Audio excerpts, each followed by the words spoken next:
Hi, part 3, chapter 39. So pyelonephritis is an acute infection of the uterine, renal, pelvis, kidney interstitium. The chief presenting symptom is flank pain, fevers, chills, costovertebral tenderness. That's why you tap on the costovertebral area when you do a physical exam. UTI, elevation of white blood cell cast, not white, just white blood cells. Is any infection, cast, you see in pyelonephritis, indicating pyelonephritis. Treatment with antibiotics.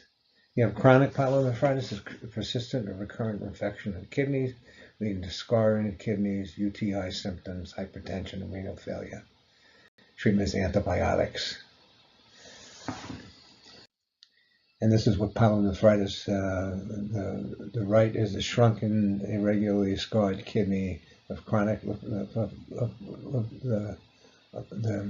the right is small and shrunken, this is chronic, and left is a normal sized kidney. So you can see the damage it does to the kidney. And this is a chronic pyelonephritis in terms of the interstices of the kidney. So acute glomerulonephritis is a pathophysiological inflammation of the glomerulus, which is the mechanism that filtrates blood, and antibodies produced against the organs that cross-react with the glomerular endothelial cells, and activation of complement, and recruitment and activation of immune cells and mediators. So it's an autoimmune, and so you get glomerular scarring, thickening of the basement membrane. There's types of glomerulonephritis is immunoglobulin A neuropathy, and membranous neuropathy, and Gresham glomerulonephritis. You don't really need to know all that. Just remember that's an autoimmune disease, and that you need to try to diagnose it in people, particularly with pre-renal failure. Other types are mesomeningeal and membrane proliferation. So clinical manifestation, this is what's important, is hematuria with red blood cell cast. So pyelonephritis had white blood cell cast, and acute glomerulonephritis had red blood cell cast. There's protein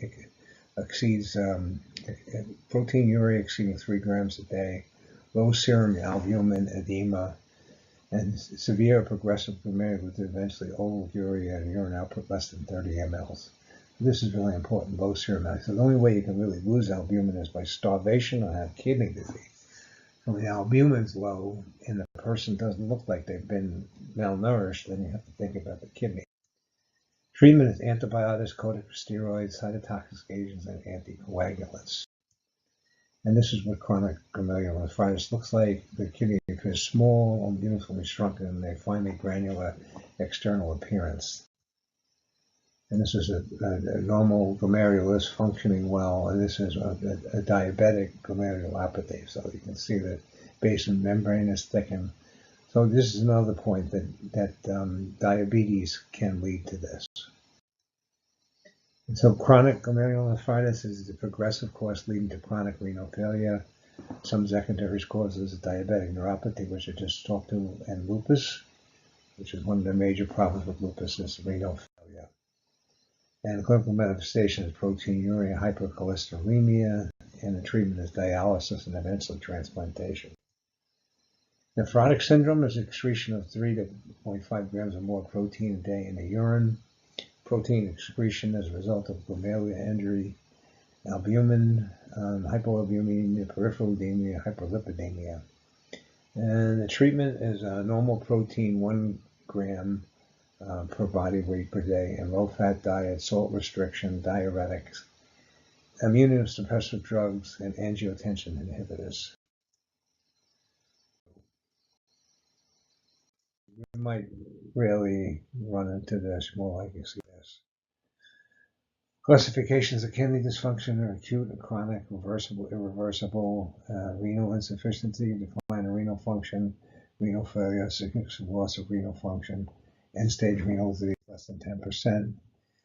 You have uremia and azotemia, you see syndrome of renal failure, elevated BUN, fatigue, anorexia.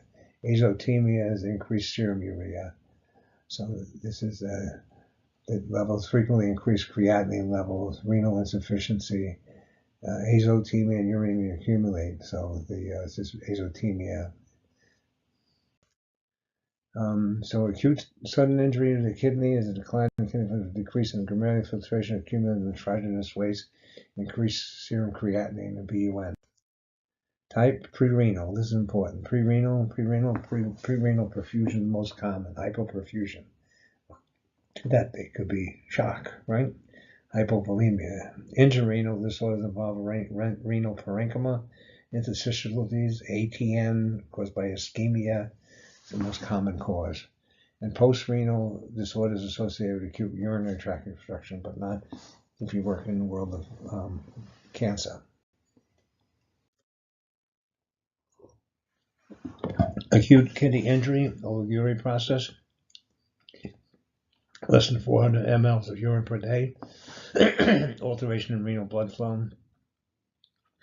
You have tubular obstruction, necrosis of the tubules, and a back leak or glomerular infiltration remains normal.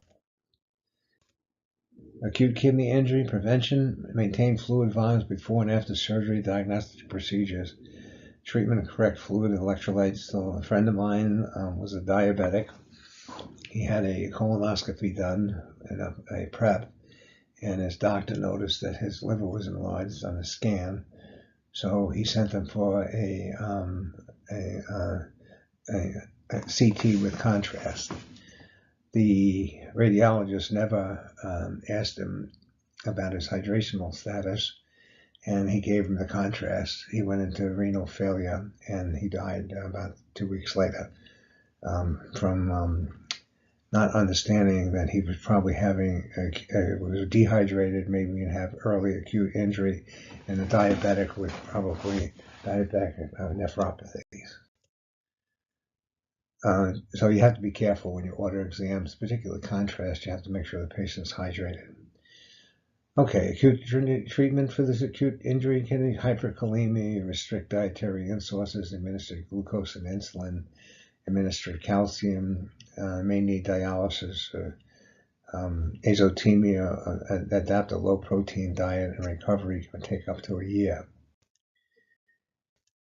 Chronic kidney disease, a progressive loss of renal function associated with systemic disease, and you can get all kinds of different ones, but the clinical manifestation occur until renal function declines less than 25%. So this chronic kidney disease is something that occurs when people have had an injury, sometimes with people with diabetes, hypertensive injury to the kidneys. Theory: intact nephron hypothesis. The loss of nephron mass, progressive kidney damage causes surviving nephrons to sustain normal kidney function. Factors that advance disease: proteinuria and angiotensin II promotes glomerular hypertension, and tubular interstitial fibrosis and scarring. So factors that may contribute to aggression of disease are glomerular hypertension, hyperfiltration, tubular interstitial, and fibrosis. So clinical manifestations of uremic syndrome: it's a pro-inflammatory state with accumulation of urea and other nitrogenous compounds, toxins, alteration of fluid and electrolyte balance. And so these are some of the things you see with acute injuries, acute chronic kidney disease: epistaxis, frost in the eye, anorexia, nausea, vomiting, hypertension, bruising, edema. So creatinine clearance is one of the tests you do, and fluid electrolyte balance to retain sodium. You also have to control calcium and phosphorus. You have hyperphosphatemia, decreased calcium, acid-base balance, and negative nitrogen balance. Cardiovascular system disease may cause mortality, morbidity, and dyslipidemia, and anemia, lack of erythropoietin, and hypertension, volume overload. The pulmonary system gets dyspnea and cosmal respirations and other hematological disorders.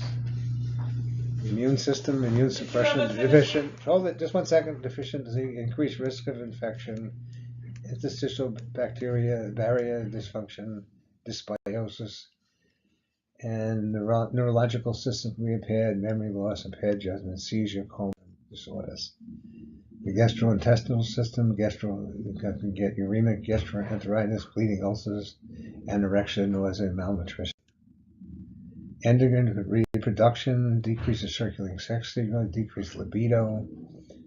And then integram, we have anemia, pallor, bleeding, hyperparathyroidism, and other conditions. Treatment and management of protein intake, supplemental vitamin D, restriction of potassium, maintenance of adequate caloric intake, and managed dyslipidemia. Treatment of hysteroprotein is needed, ACE inhibitors, dialysis, and